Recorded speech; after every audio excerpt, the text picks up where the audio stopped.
Donc, pour commencer, j'aimerais parler des dons d'abord en général. Je vais faire juste expliquer un peu en gros. Dans 1 Corinthiens 12, 1 Corinthiens chapitre 12, verset 1, il est dit, pour ce qui concerne les dons spirituels, je ne veux pas que vous soyez dans l'ignorance. Et pas dans l'ignorance, pourquoi? Parce que l'ignorance, quand on ne connaît pas, ça nous emmène à l'égarement, bien souvent. Il y a des gens qui ont dit que les dons ont cessé après les apôtres. Mais je pense que les actes continuent encore aujourd'hui, sinon on ne verrait pas tous ces guérisons, ces miracles et toutes ces belles choses se passer, et puis les dons se manifester. Et il y a aussi qui ont reçu les dons, mais qui l'utilisent avec un esprit non purifié. Et donc, par exemple, il y a l'idolâtrie. Par exemple, c'est pas pour les viser, mais les charismatiques, c'est par expérience que j'ai vu. Les catholiques charismatiques ont bien reçu le Saint-Esprit, ils ont bien eu les dons, je ne mets pas en doute, mais seulement ils n'ont pas été délivrés de cette idolâtrie, alors leurs dons sont un peu faussés. D'ailleurs, il y en a qui disent qu'ils adorent mieux Marie depuis qu'ils ont reçu le Saint-Esprit. C'est des réflexions que j'ai entendues. Et je crois qu'il y a confusion, donc il y a comme de l'occultisme et de la divination. C'est pour ça que c'est important. Il faut aussi que ces gens aient un esprit qui soit purifié, chacun d'entre nous. On ne peut pas utiliser les dons prophétiques ou autres si on n'est pas non plus purifié dans notre esprit, si on n'est pas au clair avec les choses de la parole de Dieu. Puis aussi, on n'enseigne pas pour recevoir les dons. C'est souvent cela, mais après, l'explication, l'enseignement, il y a aussi l'expérience. Et bien souvent, c'est là où commence à y avoir des problèmes. Dans 1 Corinthiens 1, 7, 1 Corinthiens chapitre 1, verset 7, il est dit qu'il ne vous manque aucun don. Ça veut dire que dans l'Église, on devrait aujourd'hui avoir tous les dons. Ils devraient se manifester à chaque fois qu'on se retrouve. Et puis, je pense qu'il faut une libération croissante des dons. Il faut un développement. Il faut une abondance commune. Il faut qu'on aspire aux dons les meilleurs. Vouloir ces choses pour les vivre. Et dans la parole de Dieu, il est dit que tous prophétisent. Et je pense que ça devrait être vrai. Dans une église, chacun peut prophétiser l'un après l'autre. Je donne juste l'expérience. Dans Acte 1, 8, les dons, il est dit, sont la manifestation de la dynamique du Saint-Esprit. Et je crois que c'est comme ça que l'Église grandit, par l'assistance du Saint-Esprit. On le voit dans Actes au chapitre 9, verset 31, ou 1 Corinthiens 7. Il dit qu'il ne manque aucun don au milieu de vous. La vie de l'Esprit ou la manifestation du Saint-Esprit dans 1 Thessaloniciens 5, 19 et 20, elle s'accroît si on n'éteint pas l'Esprit, si on ne méprise pas les prophéties. Ça, c'est une aussi des choses qui est importante. C'était 1 Thessaloniciens 5, 19, 20, juste pour ceux qui veulent noter. Même si les gens débutent dans les dons, il faut laisser l'Esprit. Pourquoi? Parce que l'Esprit, c'est comme une colombe. Vous savez quoi? Il ne faut pas l'éteindre. Il y a un homme que j'aime bien, je ne sais pas ce qu'il est devenu maintenant, mais il s'appelait Rick Joyner. C'est un prophète, ministère prophétique américain, qui disait, dans une étable à vaches, et j'ai aimé ça, les vaches donnent du bon lait, mais elles bousent. Et ce n'est pas parce qu'elles bousent qu'on va les jeter à la poubelle. Mais on doit nettoyer l'étable. Et ça, c'est le travail des responsables. Vous allez comprendre pourquoi. Parce que la parole de Dieu l'a dit, de corriger, de reprendre, aussi d'expliquer. Donc, c'est ça, un petit peu. Et on va y venir petit à petit. Lorsque j'étais dans une église, juste une image, dans une église dans le sud de la France, sud-est, j'étais étonné, c'est la première fois que je voyais ça, je rentre dans l'église et j'étais invité comme orateur, mais tout le monde prophétisait.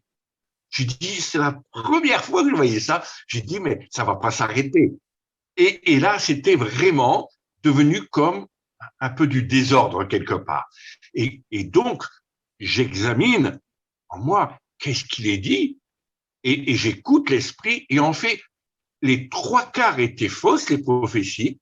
Il n'y en avait que deux ou trois dans le lot, quatre qui étaient vraiment inspirés de l'esprit. Tout le reste, c'est des gens qui parlaient parce qu'ils avaient envie de parler, quoi.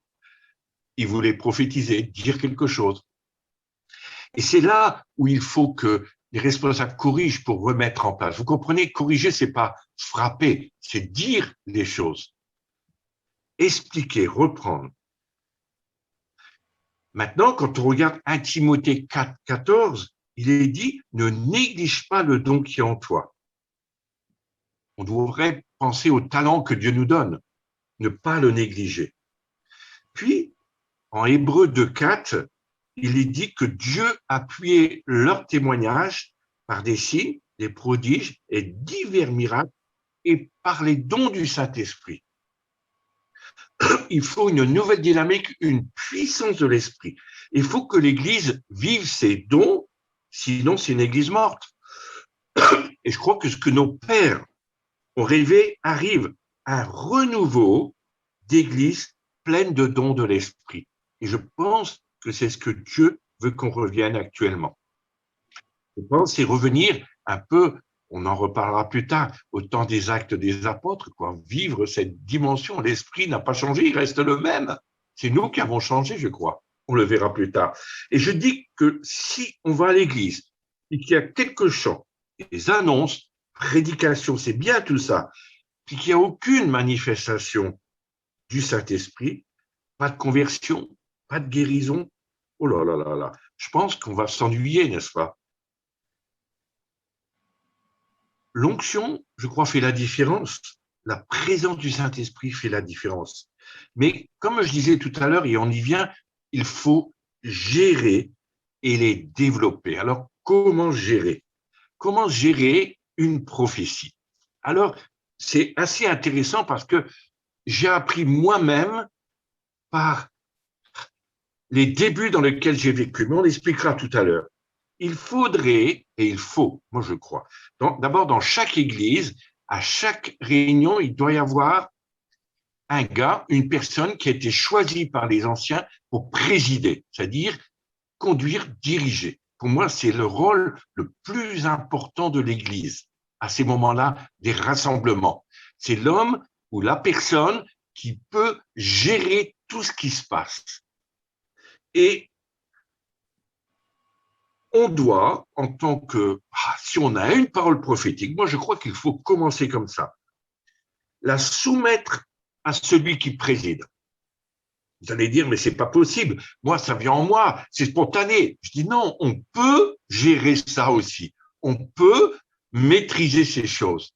L'esprit, c'est un Dieu d'ordre aussi, le Seigneur. Puis, si la personne qui a reçu la parole dit de la donner, on la donne.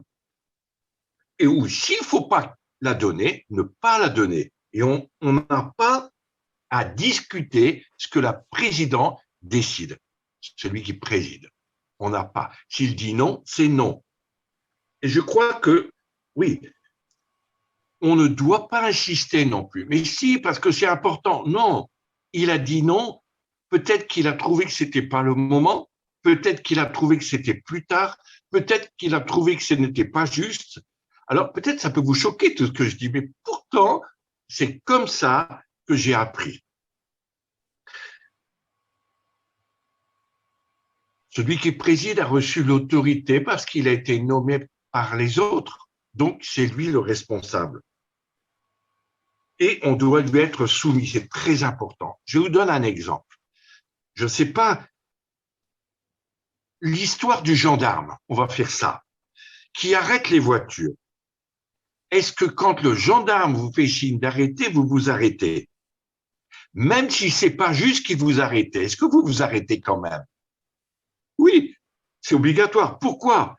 Parce que c'est une autorité. Et pourquoi a-t-il autant de pouvoir? Parce que lui-même a reçu l'autorité de quelqu'un au-dessus de lui. Et c'est ce qui lui donne l'autorité de pouvoir nous arrêter. Vous prenez le même personne qui n'a pas le costume de gendarme et qui vous arrête sur la route, vous vous arrêtez pas, vous filez, vous dites c'est peut-être un escroc. Mais quand il est habillé en gendarme, il a revêtu l'autorité qui lui a été donnée. Et je pense que cette soumission lui donne l'autorité et le pouvoir. Vous comprenez? C'est pour ça que c'est important d'être soumis aux autorités. Pour moi, c'est tellement important. Il faut apprendre à être soumis. Et plus vous serez soumis, plus ça va vous faire grandir dans votre appel. Et ça vous donnera de l'autorité devant les hommes et aussi devant les puissances spirituelles. Parce que les puissances spirituelles savent, ils disent, je connais lui, je connais Jean-Bernard, mais toi, je ne te connais pas. Et on prend une dérouillée. Et beaucoup de gens vivent des combats parce qu'ils ne sont pas là où ils devraient être. Et je crois que c'est important. Moi, dans les débuts, j'étais dans une église, quand j'ai reçu vraiment cette puissance de l'esprit, le don de prophétique, d'abord le don de parler en langue, le don prophétique après, c'est-à-dire l'interprétation, puis en même temps le prophétique, Dieu m'a dit, il faut que tu soumettes tout à l'autorité qui était là. Et je vous promets que je l'ai fait. Ça a duré 2 ans et demi, et chaque fois que j'y allais, il me disait non, retourne à ta place. À la fin, j'ai dit, c'est pas possible. Je ne veux plus rien recevoir de toi, Seigneur. Moi, ça ne m'intéresse pas parce qu'il ne veut pas de toute façon. Et en moi, toute cette rébellion montait et j'étais pas content quelque part parce que je recevais quelque chose. Dieu me parlait et je peux pas le dire. Alors, comment ça se fait? Ben oui, je crois que Dieu était en train de me former pour que je puisse avoir de l'autorité après. Et si j'avais insisté et que j'avais dépassé ce que Dieu me donnait et l'autorité que Dieu a établie sur place, je n'aurais jamais été où ce que je suis aujourd'hui. C'était impossible. J'ai appris au travers de ça. Et Jésus, lui, notre modèle, a appris aussi par la soumission à son Père. Vous voyez, il ne faisait que ce que son Père lui disait de faire. Il avait du résultat à cause qu'il faisait que ce que son Père lui disait de faire. C'était à cause de ça uniquement. Vous voyez qu'il y a des choses qui sont tellement claires dans la parole, mais dès qu'on déroge, et c'est pour cela qu'il faut reprendre, c'est pour cela qu'il faut savoir pas condamner, mais savoir dire non, c'est pas juste, non, je ne veux. Et vous savez que l'autorité qui a été nommée, entre autres celui qui préside, par exemple, ou le pasteur, peu importe, eh bien, en fait, c'est lui qui répond devant Dieu, c'est pas vous. Vous avez fait ce que vous devez faire. Il a dit non, c'est parce qu'il a trouvé que c'était pas juste. Et vous devez vous dégager. Vous comprenez? Et je crois que c'est important. Et par amour, on se soumet. On ne se soumet pas par, comment on dit, la domination ou l'esprit de contrôle. Non, je me soumets parce que j'aime le Seigneur. Et simplement ça. Et ça, c'est très important. La parole prophétique aussi ne doit pas être coupée.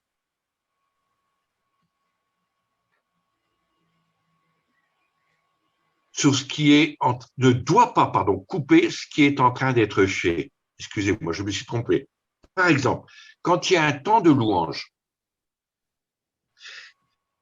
d'un seul coup, on rentre dans la présence de l'Esprit, on est bien, voilà qu'il y en a un qui sort une prophétie, comme ça, direct.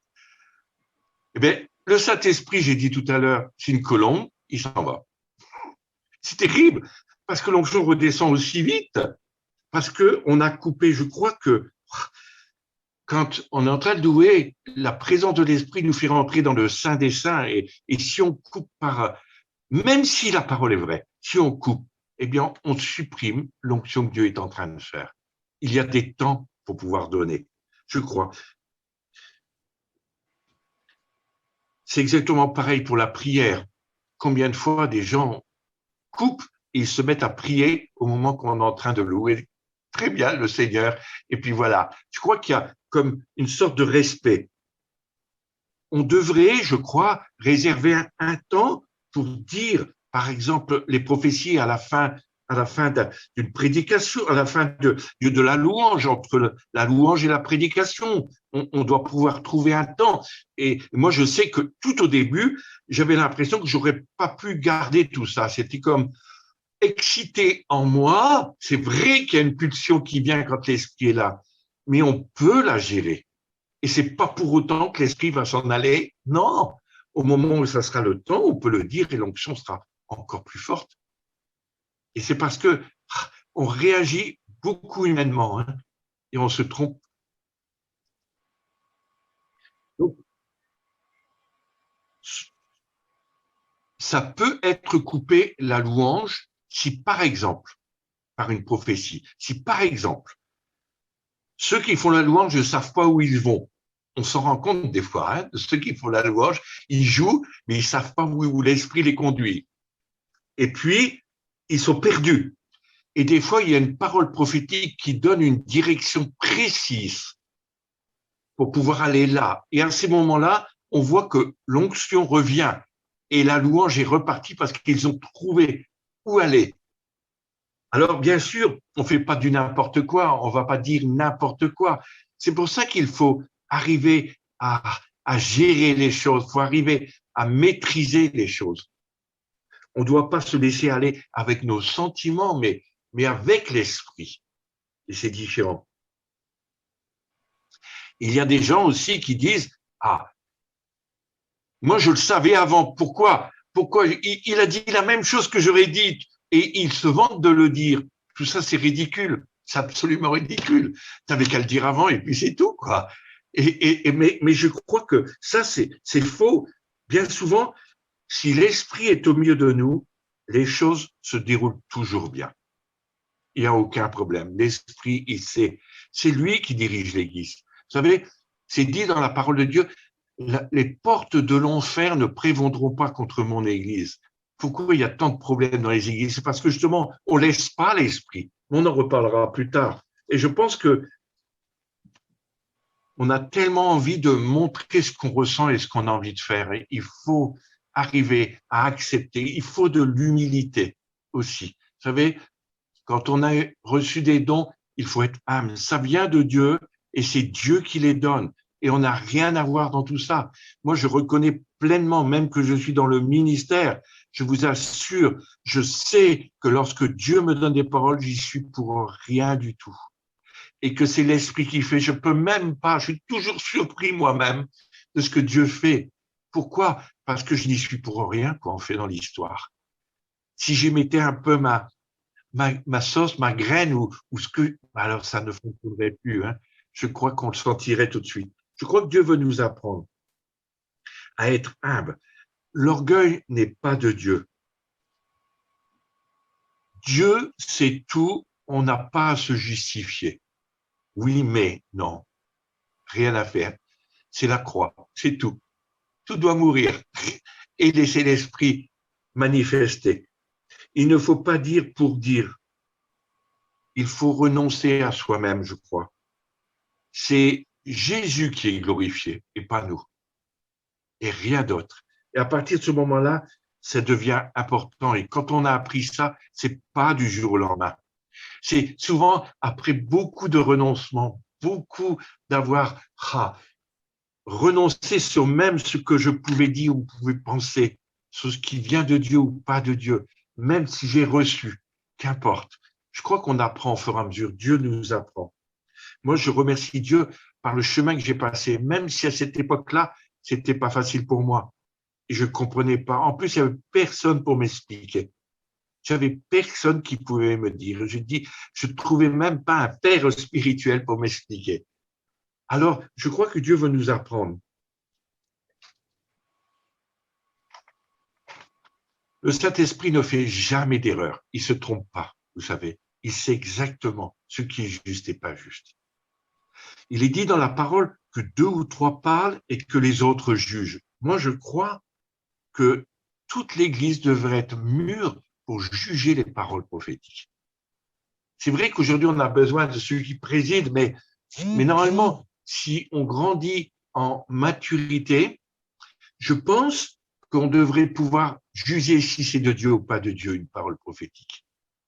sans en faire de drame. On juge quoi? Le message ou l'esprit du message? Mais en tout cas, pas la personne. Bien souvent, quand on juge la personne qui l'a dit. Oui, mais c'est lui. Non, ça ne fonctionne pas comme ça. L'état d'esprit doit être conforme aux Écritures. Que dit-elle de Jésus? L'onction, est-ce qu'elle est plus grande après ou avant? C'est très important, ça. Il faut, je crois, une évolution vers les dons de révélation et de puissance. L'esprit de prophétie viendra sur l'assemblée. L'Église tout entière visitée parlera au nom de Jésus. Je crois que c'est possible. Il y a aussi l'intercession et la prophétie. Vous savez que c'est très lié l'un et l'autre. Vous le voyez en Romains 8, 26 et 27. Il est dit « l'esprit intercède ». Vous avez vu?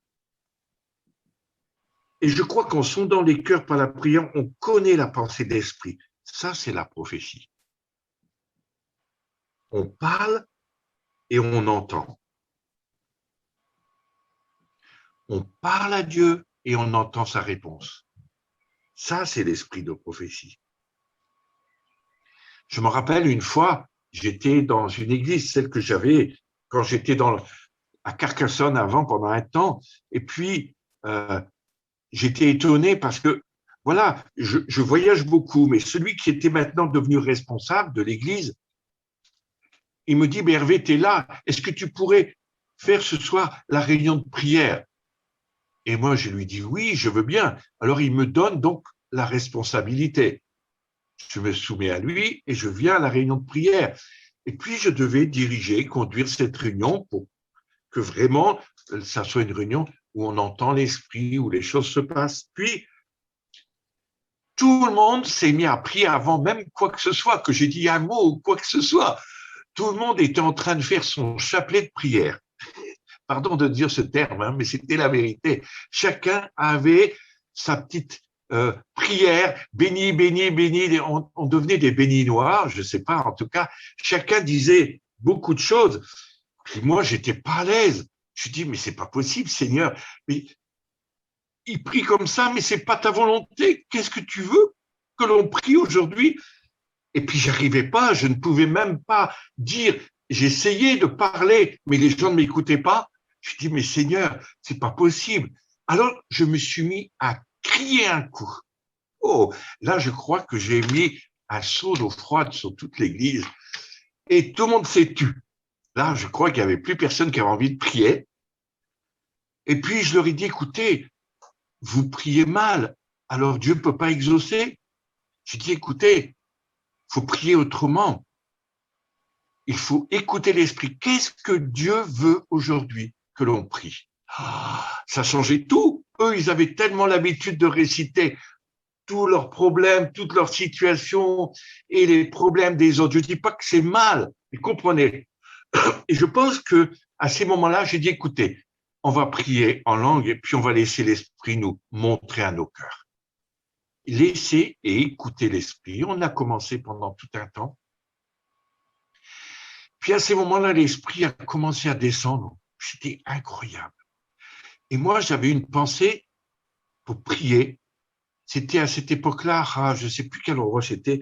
Je priais pour un lieu que Dieu voulait sauver des gens. C'était je ne me rappelle plus où c'était. Je cherche le nom.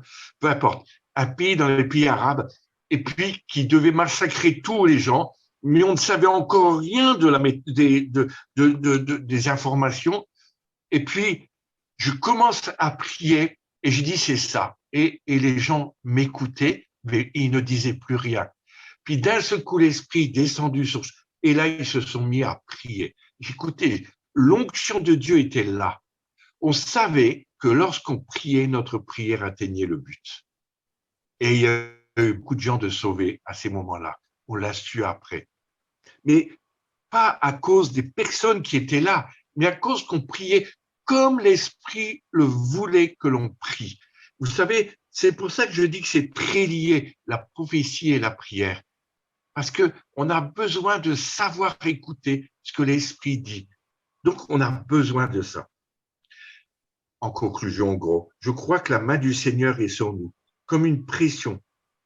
Et c'est à ce moment-là, quand on sent la présence de l'Esprit, d'obéir à l'inspiration, puis d'être ouvert à la correction aussi. Soit l'approbation de la parole, soit l'imputation de la parole qu'on a reçue. Je crois que Dieu veut nous apprendre à gérer ce qu'il nous donne, savoir maîtriser les choses. On a la possibilité, aussi vrai que quand tu parles en langue, tu peux démarrer et t'arrêter quand tu veux. Pourquoi ça? Parce qu'on a la maîtrise de toutes choses, même si l'esprit il est là. Vous voyez, vous comprenez ce que je veux dire? Une des choses que j'aimerais aussi dire, le don de prophétie n'est pas le ministère prophétique non plus.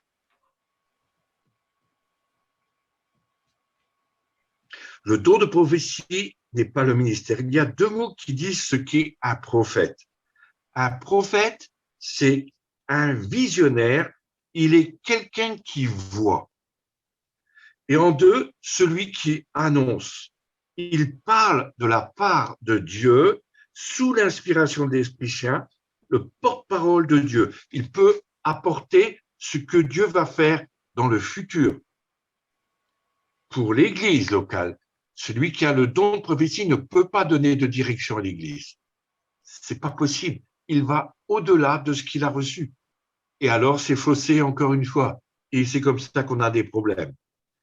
Le ministère de prophète utilise ce don de façon plus large que le don prophétique. Un prophète est capable de révéler les desseins de Dieu et de donner une vision à l'Église et de l'encourager à marcher dans les plans de Dieu. Ça, c'est le ministère prophétique. Je crois que le prophète a un message particulier à annoncer à une heure et à un lieu précis. Il est dit qu'on l'appelle le messager.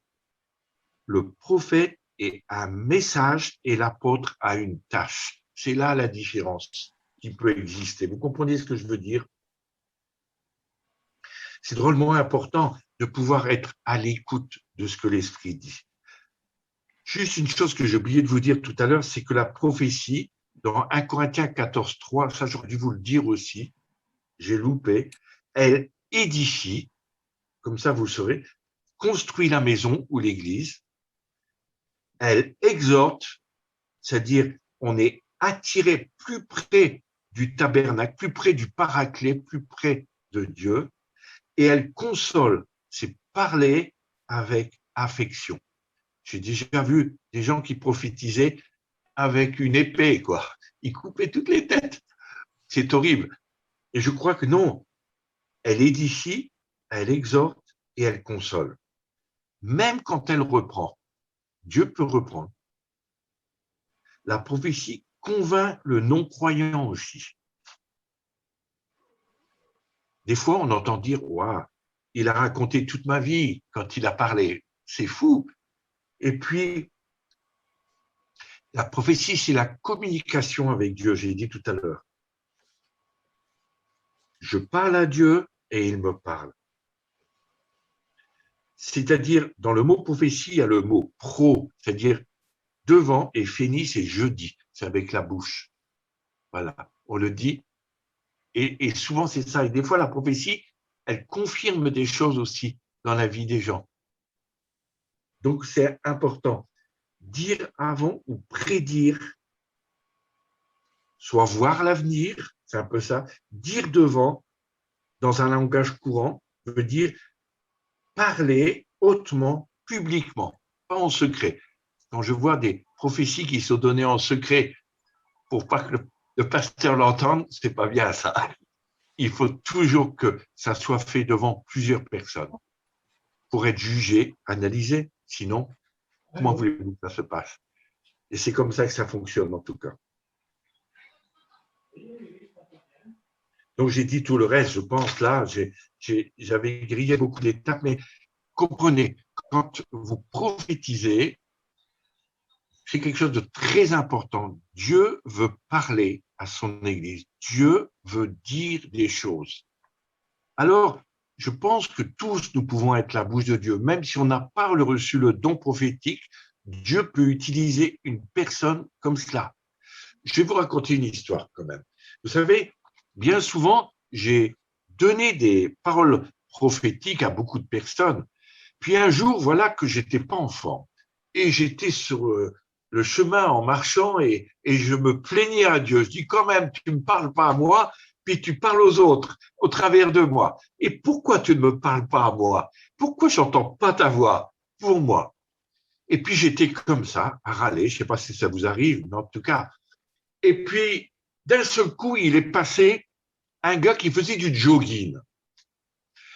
Et il courait, je l'ai vu arriver de loin, il arrive auprès de moi, je venais de finir ma prière, il n'a rien entendu de ma prière, hein, et il se met à prophétiser sur moi, à me dire exactement toutes les réponses que je devais entendre de la part de Dieu. Alors moi, tout de suite, j'ai dit, oh, vous êtes chrétien. Le gars, il dit, vous êtes malade, vous. Comment? Je ne suis pas chrétien, il était vraiment anti-Dieu alors que Dieu l'a utilisé. La puissance de Dieu est capable de faire des choses qui vont vous étonner. Même à Balaam, c'est un âne qui a parlé. Alors, vous voyez, on vaut un peu plus qu'un âne quand même. Et je pense que, Dieu veut parler et il parlera de toute façon. Il est capable de le faire au travers de qui il veut et comme il le veut. Et bien sûr que c'est mieux que c'est dans l'Église, parce que là, tout peut être géré par les autres, discerné, analysé, jugé. Donc c'est important. Et je pense que c'est là que c'est le mieux pour grandir, pour être sûr de nous.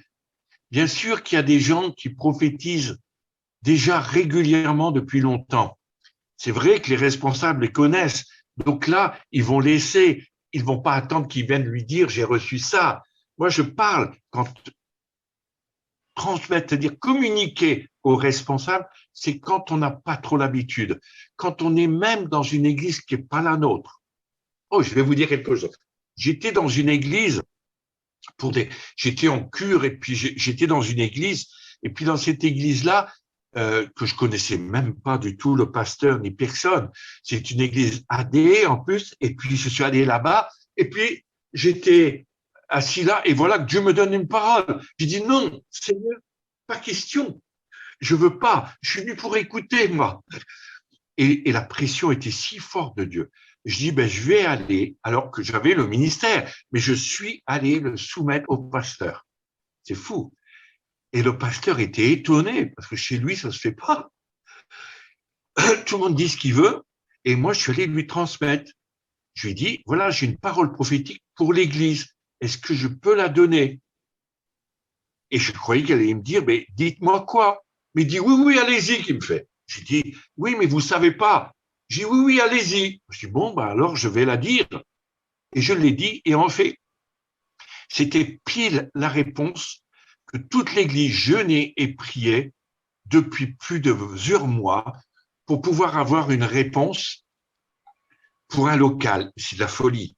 Et moi, j'arrive, je leur donne la réponse. Alors que j'ai rien à voir dans cette église, je connaissais personne, je savais même pas ce qu'ils priaient ni quoi que ce soit. Et Dieu m'utilisait. Mais vous voyez, je l'ai soumis à l'autorité, même que j'ai ministère, parce qu'ils ne me connaissent pas. Bon, lui, il a trouvé ça drôle, mais c'est comme ça. Mais moi, en tout cas, c'est comme ça que j'ai appris. Et c'est comme ça que Dieu veut qu'on soit. Et ça donne une autorité, je vous assure. Alors, ils m'ont même dit, vous reviendrez l'année prochaine. Je dis, j'en sais rien encore, mais on verra.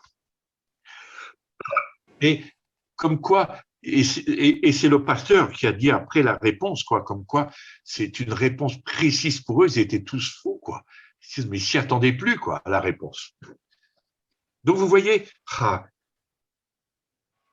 Dieu veut nous apprendre à parler, prophétiser de sa part, parler de sa part, communiquer nous avec lui et lui au travers de nous pour les autres. C'est tellement important. Vous voyez, sinon on n'avance pas et on tourne en rond tellement longtemps, quoi.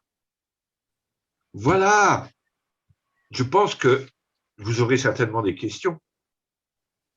Mais si vous en avez, oui, vous les communiquez. Puis peut-être, ça serait bien que quand tu les auras, que tu me les dises au fur et à mesure, quoi, peut-être, ou je ne sais pas, pour que je puisse y répondre comme ça. Ça serait bien, Très bien entendu. comme ça, il y a un échange. Voilà. Et Tout à puis, fait, c'est ce qu'on fera. ça sera bon comme ça? Oui. Voilà. Alors, je ne sais pas si ça va pour vous pour le prophétique. Vous voyez, j'ai parlé du ministère entre deux, j'ai été plus vite que ce que je voulais, mais il y a tellement de choses à dire sur ce domaine. J'ai essayé de simplifier au plus, mais je pense que ça manque dans nos églises aujourd'hui quand même. En tout cas, de ceux qui prophétisent et quand ça vient vraiment de Dieu, quoi. On aurait tellement besoin que Dieu parle, surtout dans la période actuelle, quoi, où l'Église est quand même malheureuse. Elle est amputée quelque part, hein. Et on pourrait se dire, mais qu'est-ce que Dieu en pense, quoi? Alors peut-être là aussi, il peut y avoir les ministères qui parlent, mais des fois, il peut y avoir des dons prophétiques pour encourager les gens au moment où il faut, quand ils sont dans l'épreuve. C'est tellement important que quelqu'un ait une réponse, une parole qui console, qui guérit ou qui révèle le pourquoi. C'est tellement important. Donc voilà, moi je pense qu'il faut de plus en plus que ça vienne au milieu de nous et de plus en plus qu'on se sente en sécurité si on est soumis. On est en sécurité, je vous assure. Moi, aujourd'hui, je suis soumis à Jean Bernard, parce que c'est lui qui m'a invité, et ça me sécurise, ça me donne et ça me permet d'être plus libre et que je peux dire ce que Dieu m'a donné, sans avoir de crainte ni de peur, parce que je sais qu'il est là. Même si, admettons, je dis les choses justes, qu'importe, pour moi, ça me sécurise. Je suis toujours comme ça, et c'est toujours d'être soumis à une autorité. Aujourd'hui, il est plus que moi, parce que moi, j'ai le ministère, mais c'est lui l'autorité qui représente toutes les églises, en tout cas, pour moi aujourd'hui. Voilà. Alors peut-être qu'il y a différents pasteurs de différents endroits, mais pour moi, c'est lui qui représente. Voilà. Donc, on a besoin de cela. Voilà, voilà.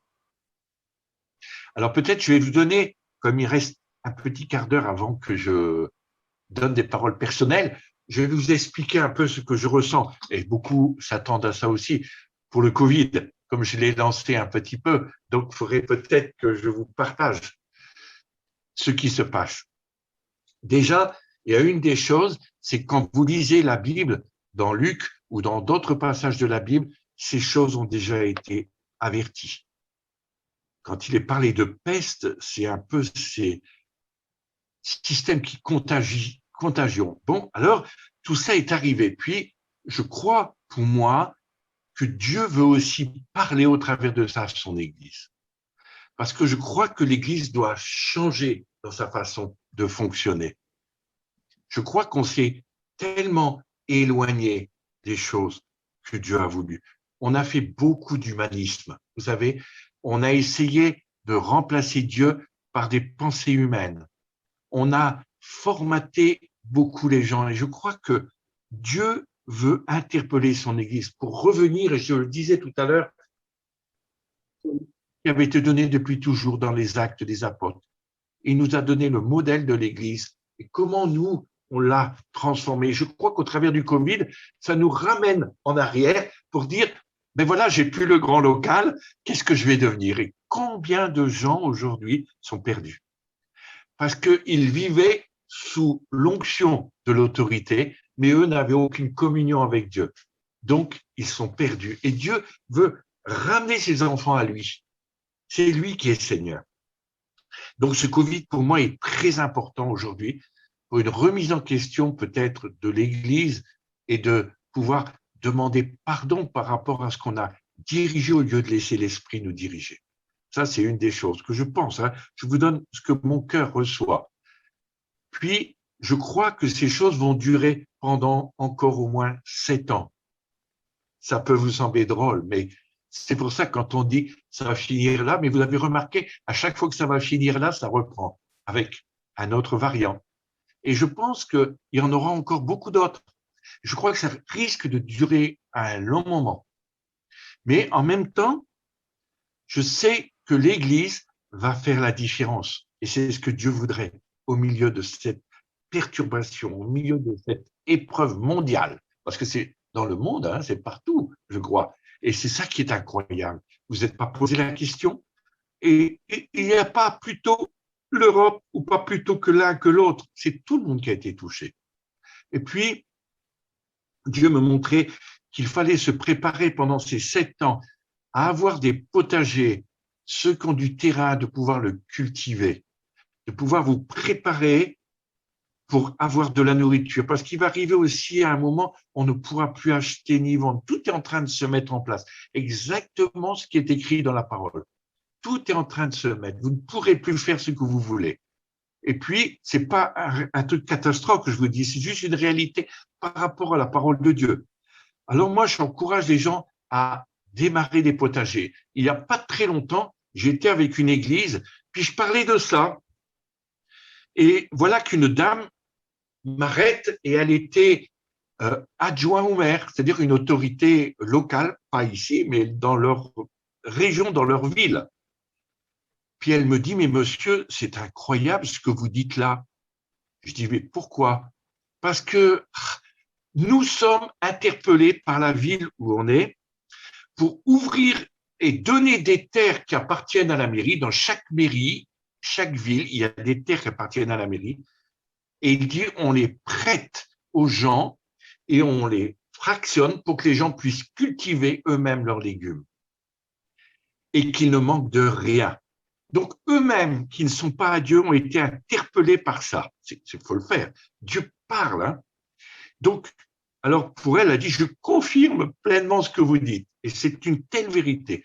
Préparez-vous à ça, car il y aura encore des jours mauvais, même au niveau des finances et tout ça. Je crois qu'il y a beaucoup de choses qui vont se produire, mais il faut juste vous préparer.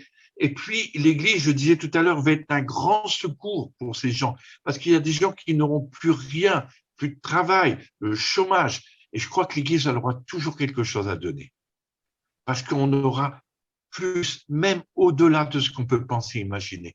Dieu est un Dieu qui pourvoit pour nous, mais aussi pour les autres. Et je pense que c'est important de vous dire tout ça, pour que l'Église soit prête. Je pense que dans cette année 2021, c'est comme une préparation pour tous ces 7 ans qui arrivent là, où ça va être catastrophe sur catastrophe. Je crois qu'il faut vous préparer à ça. Et même les problèmes de guerre, les problèmes de tremblements de terre, de volcans, tout ça, c'est en train de se mettre en route. Toutes ces choses. Moi, je me rappelle, j'avais eu une parole prophétique en 1990 et j'avais donné exactement tout ça et je m'en suis plus rappelé. Puis je l'ai redonné en prêt plus tard en 2015, je crois. Il y avait encore rien pourtant du Covid. Et Dieu a rappelé ces choses pour dire que le peuple soit prêt. Et on n'est pas prêt. Alors il nous faut nous ressaisir pour reprendre tout en main et être là où on doit être, même dans vos quartiers, vos villages. Peut-être développer ces genres d'églises, de maisons qui vont être obligées d'être faites parce que, ben voilà, on ne pourra plus aller dans la grande église parce que ça sera plus possible. Mais les églises de maison se développant vont pouvoir devenir des havres de paix pour nourrir, encourager, aider les uns et les autres. Et puis, ça n'empêchera que tout l'ensemble pourra venir se retrouver une fois par mois ou deux pour louer Dieu de tous les bienfaits qu'il y aura eu, toutes les guérisons, les miracles, les prodiges que chaque petite église aura vécu. Tout ça, Dieu est en train de le mettre en place, qu'on le veuille ou pas. Moi, je regardais beaucoup de grandes églises sont en train de s'écrouler. Hein. Des gens qui étaient au top du top, on pourrait dire, au niveau média, avec tout le système. Wow, tout était parfait humainement et tout s'écroule aujourd'hui. Et je me dis, mais il faut nous préparer, je crois. Et il faut être prêt et devenir opérationnel très vite, je crois, pour devenir des ambassadeurs de Jésus, faire avancer le royaume de Dieu sur la terre. Je crois que c'est drôlement important. N'ayez pas de crainte, tout ça n'est pas des romans catastrophes. C'est juste pour nous réaliser, pas pour avoir peur, mais au contraire, ça veut dire que Christ est là, quoi. Et bientôt il revient, mais préparons-nous pour pouvoir franchir ce seuil et tenir bon. Pas que, il dit, je prie qu'aucun ne se perde. Oh, et je crois que toutes ces choses, il faut vraiment prier pour les frères et sœurs. Il y en a tellement qui ont tout laissé tomber.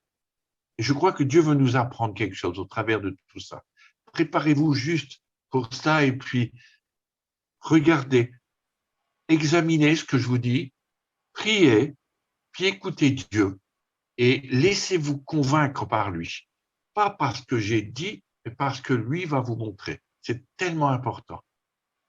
Donc voilà, je voulais vous dire ça, mais pourquoi je vais déjà dans ce domaine, mais je crois que c'est tellement important de collaborer avec lui, de travailler avec lui. Paul, il disait, hein, je veux que vous soyez en communion tout le temps avec le Saint-Esprit. Et ça, c'est tellement important pour nous, pour collaborer et vivre les choses que Dieu veut qu'on vive sur la terre. Voilà. Je ne vais pas déborder sur toutes les choses que je vais vous dire après, demain, mais voilà, je voulais vous transmettre ça, et puis vous analyserez, vous examinerez, puis vous verrez. Et au fur et à mesure, vous vous assurez, vous direz, mais en fait, oui, c'était vrai. Oui, mais... Et on est étonné de tout ce qui se passe après. Mais Dieu avertit toujours son peuple avant qu'il se passe des choses. Voilà, j'arrête là.